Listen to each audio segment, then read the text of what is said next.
अहो 8 दिवस महाराजांनी मला जॉब लागू दिली नाही. जा सातारला, जा सातारला.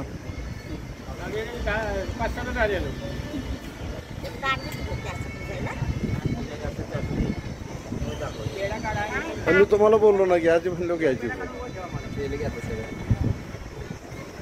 तर न्यायला मी एकटा येणार आहे बरं का. म्हणजे एक कोणाला तरी सांगतो देणार ना माझ्याकडे चावी.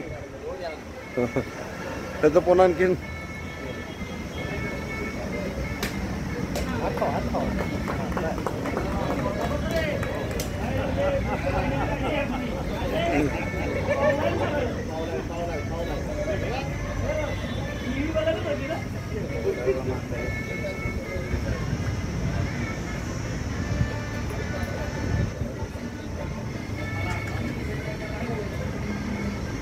महाराज तुम्ही असली टोपी कायमचीच पाहिजे आता.